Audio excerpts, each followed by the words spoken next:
नमस्कार बच्चों। आज हम हिंदी की पाठ्य पुस्तक साधना कक्षा 5 का पाठ नंबर 4 पढ़ेंगे, जिसका नाम है स्वामी विवेकानंद। तो बच्चों, इस पाठ में हम स्वामी विवेकानंद जी के जीवन से घटित एक घटना के बारे में पढ़ेंगे, जब वो एक विद्यालय में पढ़ते थे। तो आइए स्टार्ट करते हैं। स्वामी विवेकानंद को कौन नहीं जानता। भारतवर्ष की संस्कृति और सभ्यता को सारी दुनिया में गौरव दिलाने में स्वामी जी का बड़ा हाथ है। तो बच्चों, हमारा जो भारत देश है, उसकी तो संस्कृति और सभ्यता है, उसको पूरे जगत में फैलाने का एक विशेष हाथ हमारे स्वामी जी का भी है। स्वामी विवेकानंद का जन्म 12 फरवरी सन 1863 ईस्वी को कोलकाता में हुआ। उनकी माता का नाम श्रीमती भुवनेश्वरी देवी और पिता का नाम श्री विश्वनाथ दत्त था। स्वामी विवेकानंद को प्यार से बिले कहकर पुकारते थे। तो बच्चों, उनको प्यार से क्या कहकर बुलाते थे वो लोग? बिले। तो ये आपको याद रखना है कि स्वामी विवेकानंद को बचपन में प्यार से क्या कह के बुलाया जाता था।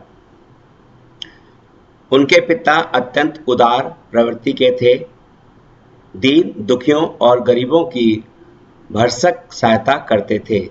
भरसक का मतलब होता है जितनी हम में क्षमता हो, यानी जितने ज़्यादा हमारे में प्रयास हम कर सकें, उसको कहते हैं भरसक। उनकी माता भी अत्यंत विदुषी और स्नेहदिल हृदय वाली महिला थी।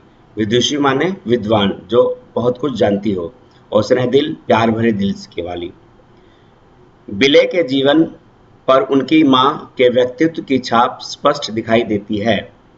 बिले बचपन से ही कुशाग्र बुद्धि वाले मेधावी बालक थे, जो बहुत ही चतुर और होशियार हों। शारीरिक व्यायाम और खेलकूद की ओर भी उनका रुझान था। बिले सदैव सत्य पर अडिग रहने वाले बालक थे। अडिग का मतलब जो अपनी बात पर अटल रहे, खड़ा रहे, यानी अपनी बात से डिगे ना। मतलब उन्होंने जो बात उनके मन को लगता था कि ये सही है, तो वो सही ही मानते थे। एक बार भूगोल की कक्षा में उनके शिक्षक ने उनसे एक प्रश्न पूछा। बिले ने प्रश्न का उत्तर सही दिया, परंतु शिक्षक ने उनके उत्तर को गलत कहकर उन्हें सजा दी। बिले ने घर आकर रोते हुए माँ को सारा हाल कह सुनाया। माँ ने कहा, बेटा, यदि तुम मानते हो कि तुमसे कोई भूल नहीं हुई है, तो तुम सत्य पर अडिग रहो। तो बच्चों, उनकी माँ क्या कहती है अपने बच्चे बिले से कि अगर आप सही हो और आपसे कोई गलती नहीं हुई है, तो आप अपनी बात पर खड़े रहो, अपनी बात से डिगो मत। दूसरी ओर शिक्षक को जब ज्ञात हुआ कि बिले का उत्तर सही था और उन्होंने उसे व्यर्थ ही सजा दी, तो उन्होंने दूसरे दिन बिले से क्षमा याचना की। तो जब अध्यापक को पता लगा कि बिले के उत्तर सही थे, तो उन्होंने दूसरे दिन बिले से क्षमा मांगी कि बच्चे, मुझे माफ कर दीजिए, आपका उत्तर सही था। स्वामी विवेकानंद को पुस्तकें पढ़ने का बेहद शौक था। उनके साथी पास की लाइब्रेरी का मतलब होता है जहां पर बहुत सारी बुकें रखी हो, यानी पुस्तकें, से उनके लिए मोटी मोटी पुस्तकें लाते और स्वामी जी उन्हें एक ही दिन में लौटा देते थे। पुस्तकालय अध्यक्ष ने उनके साथियों से कहा, स्वामी जी सचमुच किताब पढ़ते हैं या पढ़ने का स्वांग रचते हैं? स्वांग का मतलब नाटक करते हैं, यानी ऐसी ली और ऐसी दे दी। स्वामी जी ने जब यह बात सुनी तो वे स्वयं पुस्तकालय में गए और पुस्तकालय अध्यक्ष से उनके द्वारा पढ़ी गई किसी भी किताब से प्रश्न पूछने को कहा। तो जब स्वामी जी को ये बात पता लगी कि पुस्तकालय अध्यक्ष ने ऐसा कहा है कि वो पुस्तक पढ़ते भी हैं या नहीं, तो वे स्वयं ही पुस्तकालय गए और उन्होंने पुस्तकालय अध्यक्ष से कहा कि हमने जितनी भी किताबें पढ़ी हैं, आप उसमें से कोई भी प्रश्न हमसे पूछ लीजिए। तो यहां से दोबारा पढ़ते हैं। पुस्तकालय में गए और पुस्तकालय अध्यक्ष से उनके द्वारा पढ़ी हुई किसी भी पुस्तक से प्रश्न पूछने को कहा। पुस्तकालय अध्यक्ष ने प्रश्न पूछे तो स्वामी जी ने सभी प्रश्नों के सही उत्तर दिए।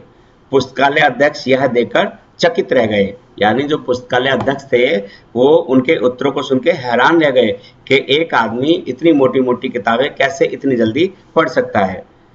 तो बेटा उनमें गुण थे, इसलिए वो पढ़ते थे, उनमें मेहनत करने की क्षमता थी। स्वामी जी अपने देश के प्रति अगाध श्रद्धा रखते थे। अगाध का मतलब बहुत ज्यादा श्रद्धा। अगर कोई उनसे हमारे भारतवर्ष के बारे में कुछ कहता तो वो उसको पलट के जवाब देते।